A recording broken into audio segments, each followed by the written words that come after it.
தமிழ் அன்சாரி.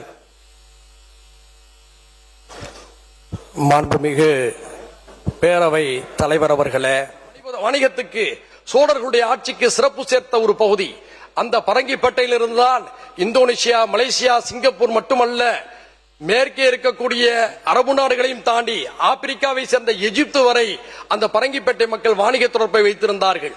அப்படிப்பட்ட சிறப்பு மிக்க சிதம்பரம் தொகுதியிலிருந்து மக்களுடைய ஆதரவோடு நான் வெற்றி பெற்று வந்திருக்கின்றேன். மாண்புமிகு பேரவை தலைவர் அவர்களே, நீங்கள் சிறப்பாக அவையை வழிநடத்துகிறீர்கள்.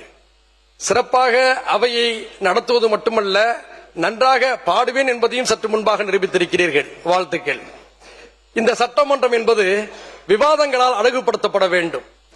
சப்தங்களுடைய ஓசை அதிகரிக்கின்ற பொழுது அர்த்தங்கள் இழந்துவிடக்கூடும்.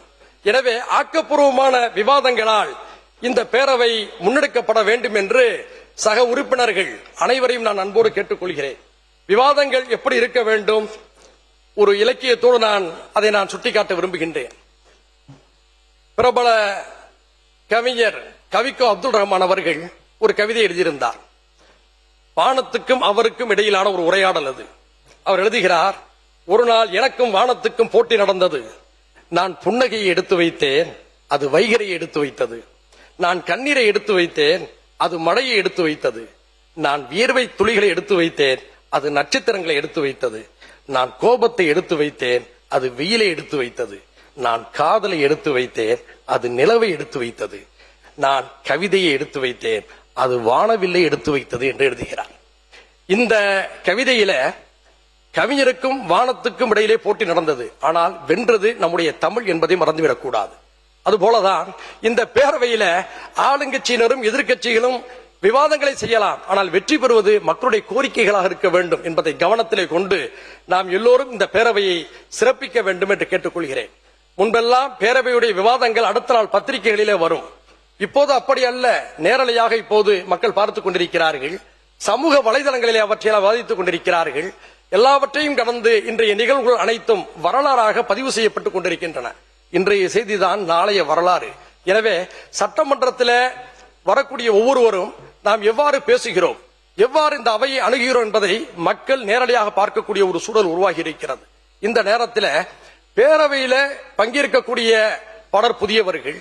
சிலருக்கு சொல்லாற்றல் இல்லாமல் இருக்கலாம், சிலருக்கு செயலாற்றல் மட்டுமே அதிகமாக இருக்கும், சிலருக்கு இரண்டு ஆற்றலும் பொருந்தி இருக்கும். அவர்களெல்லாம் அவையில நீண்ட நேரம் பேசுவதற்கான வாய்ப்பை எதிர்பார்ப்பதில் எந்த ஒரு பிழையும் இருக்க முடியாது. எனவே அப்படிப்பட்டவர்களுக்கு நேரத்தை சுருக்கிவிடக் கூடாது என்ற அன்பான வேண்டுகோளை பேரவை தலைவர் அவர்களே உங்கள் முன்னால் வைக்க கடமைப்பட்டிருக்கின்றேன். இந்த பேரவையில மணி இப்போது 1:40. பாருங்கள், நான் பேச வருகிறேன். மதிய உணவின் காரணமாக, பசியின் காரணமாக பல பேர் வெளியே போய்விட்டார்கள். காலை 9:30 இந்த அவை நடந்து கொண்டிருக்கிறது. பலருக்கு உடல் சோர்வு, மன சோர்வு, இவற்றையெல்லாம் பள்ளிக்கூடங்களில் கூட 2 மணி நேரத்துக்கு ஒரு முறை பிரேக் விடுகிறார்கள், இடைவெளி விடுகிறார்கள். இங்கே தொடர்ச்சியாக நடத்துகிறோம். இது 3 மணிக்கு முடியுமா, 4 மணிக்கு முடியுமா என தெரியவில்லை. எனவே ஏற்கனவே உள்ள மரபுகளையும் பின்பற்றி அவையுடைய நேரத்தை தீர்மானிக்கக்கூடிய வானளாவிய அதிகாரம் உங்களுக்கு உண்டு. கருத்துக்களை சொல்வதற்கான அனுமதி எனக்கு இருக்கின்ற காரணத்தினாலே சொல்கின்றேன். காலை 9:30 மணிக்கு தொடங்குகிறோம், 1:30 மணிக்கு முடித்து விடுங்கள். மாலை 5 மணிக்கு தொடங்கி இரவு 8 வரை கூட நடத்தலாம். எனவே மாண்பு மிகு நம்முடைய பேரவை தலைவர் அவர்கள் இதை கனிவோடு கவனத்தில் கொள்ள வேண்டும்.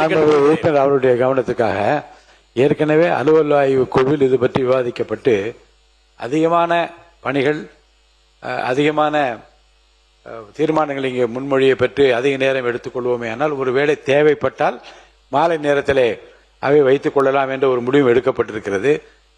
குறிப்பாக கேள்வி நேரமே இல்லாத நேரத்தில் கூட கேள்வி நேரத்திற்கான அந்த 1 மணி நேரத்தை பயன்படுத்தி நாம் இந்த நேரத்தை இப்போ எடுத்துக்கொண்டிருக்கிறோம். உறுப்பினர்கள் பேசுகிற போது கொடுக்கப்பட்டிருக்கிற சப்ஜெக்ட் அதை ஒட்டி மட்டும் பேசுவார்களே, ஆனால் அதிகமான நேரம் எடுத்துக்கொள்ள தேவையில்லை. சாதாரணமாக முன்பெல்லாம் 7 நிமிடத்துக்கு மேலே மற்ற உறுப்பினர் கட்சி என்று வருகிற போது கட்சி தலைவர்களுக்கு என்று ஒரு 15 நிமிடம் ஒதுக்குவது வழக்கம். இப்போது மிக அதிகமாக நேரம் ஒதுக்கி பார்க்கிறோம். ஏனென்ற பல கருத்துக்களை சொல்லுகிற அது புதிய உறுப்பினர்கள் தங்களுடைய பேச்சுக்களை அதிகமாக எடுத்துக்கொள்ள வேண்டும் என்கின்ற அந்த அடிப்படையில் அதிக நேரம் ஒதுக்குறோம். இந்த குறுக்கீடுகள் அதிகமாக இருக்கின்ற காரணத்தினாலே தான் நேரத்தை நாம் இப்போ மாண்புமிகு MRK பன்னீர்செல்வம் அவர்கள் பேசுகிற போது அவருக்கென்று 20 நிமிடம் தான் எடுத்துக்கொண்டார். ஆனால் குறுக்கீடுகள் 25 நிமிடம் எடுத்திருக்கிறோம். அப்ப குறுக்கீடுகளை குறைத்துக் கொண்டு குறுக்கீடுகள் வராமல் குற்றச்சாட்டுகளை ஆதாரம் இல்லாமல் பேசுவது அல்லது எந்த பொருளை குறித்து பேசுகின்றோம் அதை விடுத்துவிட்டு வேறு பொருள் பற்றி பேசுகிற போது அமைச்சரால் பதில் சொல்ல முடியாமல் இருக்க முடியாது, பதில் சொல்லித்தான் ஆக வேண்டும். அப்படி பேசுகிற போது அந்த குறித்த பொருள் குறித்து மட்டும் பேசுவோமேனால் 1.5 மணிக்கெல்லாம் முடிப்பதற்குரிய வாய்ப்பு இருக்கிறது. நேரத்தையும் 10 நிமிடத்துக்கு தயார் செய்து கொண்டு வந்தால் 10 நிமிடத்தில் முடிக்க வேண்டும் என்று வைத்துக் கொள்ள வேண்டும். மாண்பு உறுப்பினர் காமராஜ் 20 நிமிடம் எடுத்துக்கொண்டார், மாண்பு காமராஜ் 14 நிமிடம் எடுத்துக்கொண்டார். அப்போ அதிகமாக 10 நிமிடத்துக்குள்ள முடியுங்கள் என்று சொன்னால் நானே பெல் அடித்து உட்காருங்கள் என்று சொல்லி உடனே நன்றி சொல்லுங்கள் என்று சொல்லி கட்டாயப்படுத்தி உட்கார வைப்பது என்பது கூட ஒரு கண்ணியமான நடத்துதலாக இருக்காது என்று நான் கருதுகின்ற காரணத்தினால் நான் அனுமதித்துக் கொண்டிருக்கிறேன். இதை மனதிலே வைத்து எல்லா உறுப்பினரும் பேசுவீர்களானால் 1.5 மணிக்குள்ளாகவே நான் முடிப்பதற்குரிய வாய்ப்பு இருக்கிறது. அதை அனைத்து உறுப்பினரும் கடைபிடிக்க வேண்டும் என்று நான் கேட்டுக்கொள்கிறேன்.